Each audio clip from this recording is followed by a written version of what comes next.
Diaper. आजकल जिंदगी ऐसी है कि कुछ भी हो फोन में एक टैप करते ही घर पहुंच जाता है। फिर चाहे वो गर्लफ्रेंड के लिए गुलाब हो या फिर पापा की मेडिसिन, ये सब कुछ आपके डोर स्टेप पर, और वो भी सिर्फ 10 मिनट में।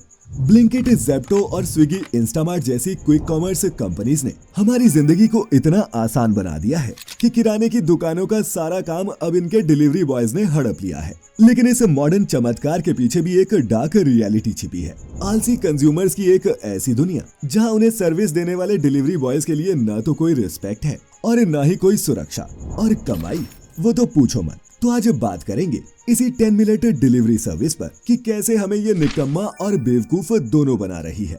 किस हाल में काम करते हैं इन स्टार्टअप्स के गिग वर्कर्स, और क्या वाकई में हमें ऐसी किसी सर्विस की जरूरत भी है। Welcome to Factified and this is the dark reality of 10 minute delivery apps. The rise of quick commerce. Food delivery का कॉन्सेप्ट आज भले ही जोमेटो और स्विगी के नाम से जुड़ा हो, लेकिन इसका इतिहास बहुत पुराना है, सदियों पुराना। तो मानव इतिहास में सबसे पहला डॉक्यूमेंटेड फूड डिलीवरी सिस्टम हमें देखने को मिलता है एंशिएंट रोम में, जहां लोकल फूड स्टॉल्स और बेकरीज का खाना अमीर लोगों के घर डिलीवर किया जाता था। पॉम्पे, इटली में ऐसे आर्कियोलॉजिकल एविडेंसेस मिले हैं जिनमें खाना गर्म रखने वाले फूड काउंटर्स और बर्तन मौजूद थे।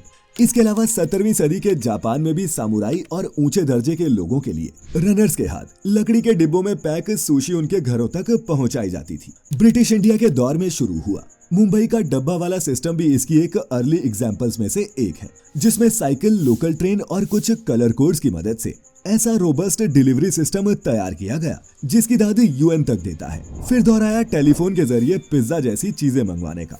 90s के दौर में इंटरनेट ने ऑनलाइन फूड ऑर्डरिंग को जन्म दिया, और 2015 के बाद जोमेटो, स्विगी जैसे ऐप्स ने इसे स्मार्टफोन और डिजिटल पेमेंट से जोड़कर एक पूरी की पूरी नई गिग इकोनॉमी बना दी। और अब ये सिस्टम एआई, ड्रोन्स और क्लाउड किचन्स की तरफ बढ़ रहा है। लेकिन दोस्तों, असली गेम चेंजर आया 2013 में, जब अलबिंदर ढिंडसा और सौरभ कुमार ने ग्रोफर्स की शुरुआत की, जो किराने के सामान की डिलीवरी 40-45 मिनट में आपके घर पर करता। 2022 में जोमेटो ने ग्रोफर्स को खरीद लिया और इसका नाम बदलकर ब्लिंकिट रख दिया।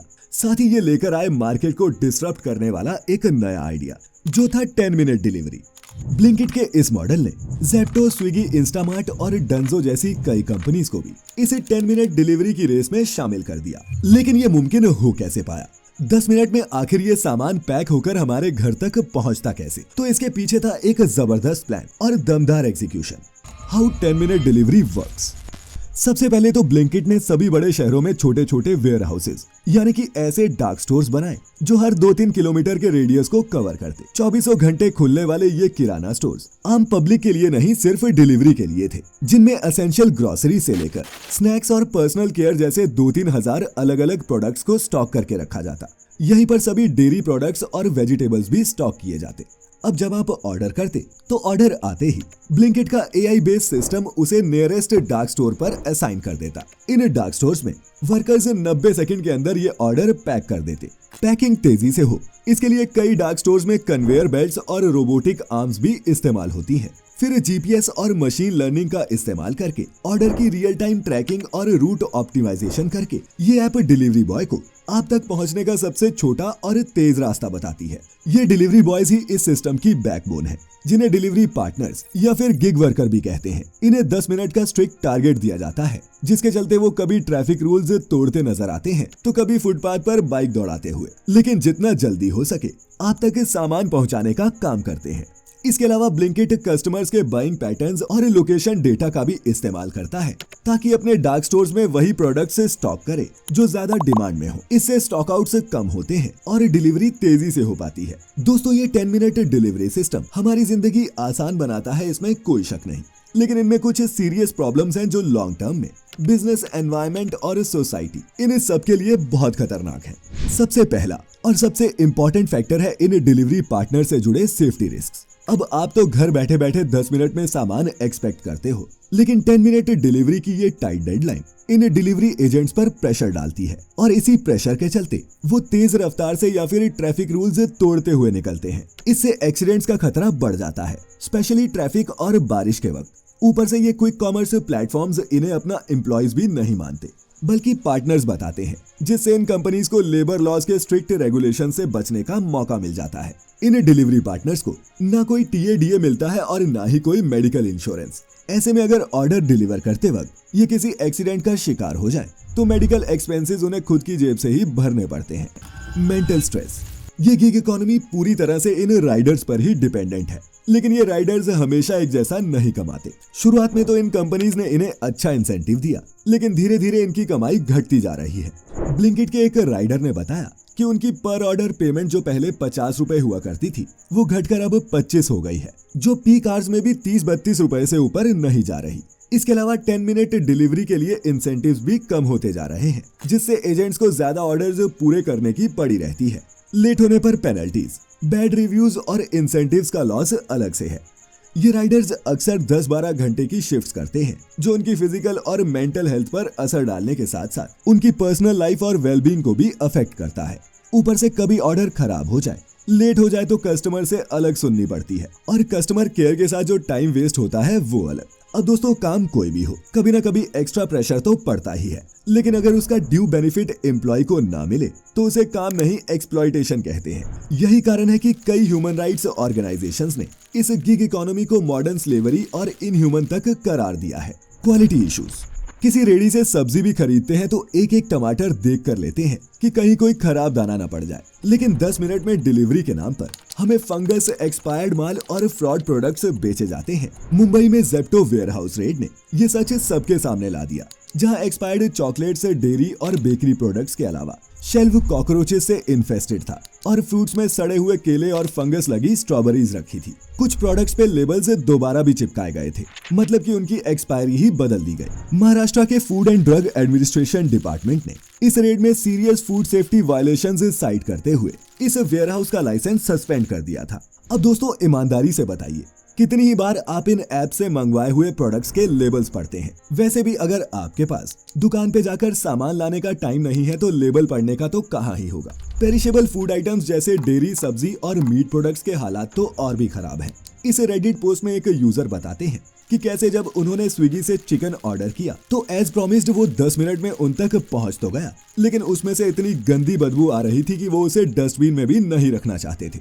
दोस्तों, ये डिलीवरी मॉडल बहुत फास्ट होता है और इसके चलते प्रोडक्ट्स का क्वालिटी चेक ढंग से नहीं हो पाता, और कई बार तो ऐसे भी चांसेस होते हैं जब एक फ्रॉड द्वारा बनाया गया बिल्कुल असली दिखने वाला नकली प्रोडक्ट भी आपकी ग्रोसरीज में पहुंच जाता है।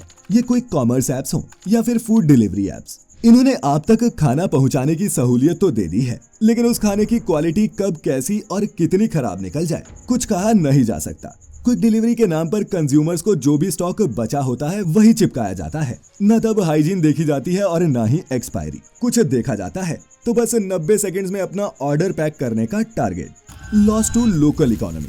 अब दोस्तों, सड़कों पर अपनी कंपनी की वर्दी डाले सरपट भागते ये राइडर्स और इनकी कंपनीज लगती तो बड़ी ही फ्यूचरिस्टिक हैं, बातें भी ऐसी ही करती हैं, लेकिन इस चमक धमक के पीछे हमारी लोकल इकोनॉमी को एक बड़ा नुकसान हुआ है।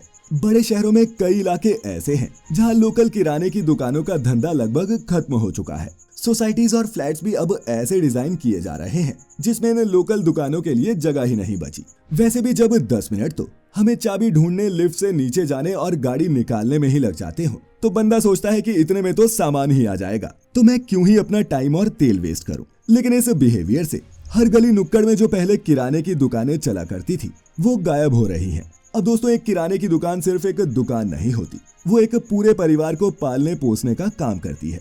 जबकि इन प्लेटफॉर्म्स में काम करने वाले एम्प्लॉयज और गिग वर्कर्स बहुत मुश्किल से अपना खर्चा चला पाते हैं। अब इससे हो क्या रहा है कि जो पैसा पहले मार्केट में कई छोटे छोटे प्लेयर्स के हाथों घूमता था, वो सारा प्रॉफिट और पैसा चंद लोगों के हाथ में आ रहा है, जिससे लोकल इकोनॉमी को नुकसान हुआ है। एक रिपोर्ट के मुताबिक देश में 2021 से 2025 के बीच 2 लाख से भी ज्यादा किराने की दुकानें बंद हो चुकी हैं, क्योंकि लोग अब ऑनलाइन ऑर्डर करना ज्यादा पसंद करते हैं। इसीलिए पहले जो खुद दुकान चलाया करते थे, अब बाइक पर सामान डिलीवर करने का काम करते हैं। Making people lazy. अब दोस्तों, क्विक डिलीवरी ने लाइफ आसान जरूर बना दी है, लेकिन इसका ओवर यूज और डिपेंडेंसी लोगों को आलसी और निकम्मा बना रहा है। पहले जो लोग रोज छोटी मोटी चीजें जैसे दूध, ब्रेड और सब्जी लेने खुद जाया करते थे, अब वो फोन पर ऐप खोलते हैं और सामान उनके घर पहुंच जाता है। Result, physical movement zero. बहाने से जो वॉक हो जाता था वो तो बंद हुआ ही, साथ ही दुकानदार से बात करना, सब्जी वाले से मोल भाव करने जैसे जो ह्यूमन कनेक्शंस बना करते थे वो भी खत्म। इसके अलावा इन एप्स ने सोसाइटी में एक नई ही साइकोलॉजी क्रिएट कर दी है, जिसमें अगर 10 मिनट में कुछ नहीं आता तो लोग इम्पेशेंट हो जाते हैं और गुस्सा करने लगते हैं। इन्हें हर चीज अभी तुरंत चाहिए। अब इससे हो क्या रहा है कि यूथ में खासकर लॉन्ग टर्म फोकस और डिलेड रिवॉर्ड जैसी क्वालिटीज कम हो रही हैं। लोग बेसिक प्लानिंग तक नहीं कर पा रहे क्योंकि उन्हें लगता है कि कुछ भी चाहिए होगा तो वो मंगवा लेंगे। इसीलिए अब घरों में चीजों की शॉर्टेज या फिर ओवर स्टॉकिंग होना आम बात हो चुकी है। Why is this a failed model? खैर दोस्तों, इन सब फैक्टर्स के अलावा बिजनेस सेंस में भी ये क्विक कॉमर्स एक लॉन्ग टर्म वायबल बिजनेस नहीं है, और ऐसा मैं नहीं, भारत पे के फाउंडर और बिजनेसमैन अशनीर ग्रोवर का कहना है। एक ब्रूटली ऑनेस्ट क्रिटिसिज्म में अशनीर ने क्विक कॉमर्स प्लेटफॉर्म्स के बिजनेस को अनसस्टेनेबल बताते हुए इन्वेस्टर का पैसा जलाने वाली स्कीम बताया था, और इसके कई कारण भी बताए, जैसे क्विक कॉमर्स का कोई यूनिट इकोनॉमिक्स है ही नहीं। ये लोग इन्वेस्टर के पैसे से कस्टमर्स को फ्री डिलीवरी और डिस्काउंट्स दे रहे हैं, असल में खुद पैसा नहीं बना रहे।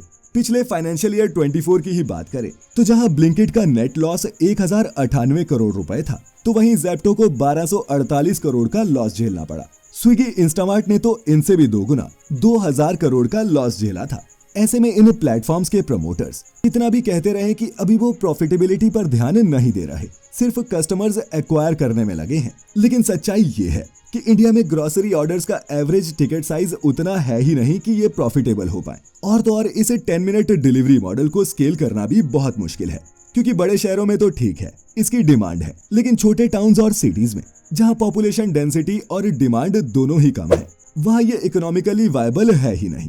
इसके अलावा एक और फैक्टर है जो ज्यादातर लोगों के लिए कोई फैक्टर है ही नहीं, लेकिन फिर भी बता दूं कि तेज डिलीवरीज करने में ज्यादा बाइक्स और फ्यूल लगता है, जिससे आपका यानी कि सामान ऑर्डर करने वाले का कार्बन फुटप्रिंट बढ़ता है, और हमारा प्लेनेट जो पहले ही गर्म होता जा रहा है उसमें हमारा भी थोड़ा सा कंट्रीब्यूशन और ऐड हो जाता है।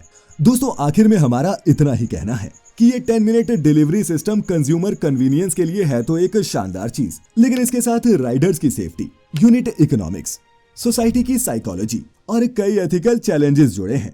डिलीवरी एजेंट्स की सेफ्टी और वेलबींग को प्रायोरिटी देने, उनकी ऑपरेशनल एफिशिएंसी बढ़ाने और कस्टमर्स को रियलिस्टिक एक्सपेक्टेशंस देने से इस सिस्टम में सुधार की शुरुआत की जा सकती है। ये सिस्टम फिलहाल तो अर्बन एरियाज में काम कर रहा है, लेकिन स्केलेबिलिटी और लॉन्ग टर्म प्रॉफिटेबिलिटी के लिए कंपनीज को इस वीडियो में डिस्कस किए गए इन सभी चैलेंजेस को एड्रेस करना होगा, तब जाकर हम इस टेक्नोलॉजी का सही से इस्तेमाल कर पाएंगे। नहीं तो ये एप्स आपको आलसी और निकम्मा बनाने का कोई भी मौका नहीं छोड़ने वाली। खैर दोस्तों, आपको ये क्विक कॉमर्स कितना जरूरी लगता है और क्या आप इन एप्स के बिना रह सकते हैं? नीचे कमेंट करके जरूर बताएं। और आज की इस वीडियो से कुछ सीखा हो तो इसे अपने दोस्तों के साथ जरूर शेयर करें। बस इतनी ही सपोर्ट चाहिए आपसे।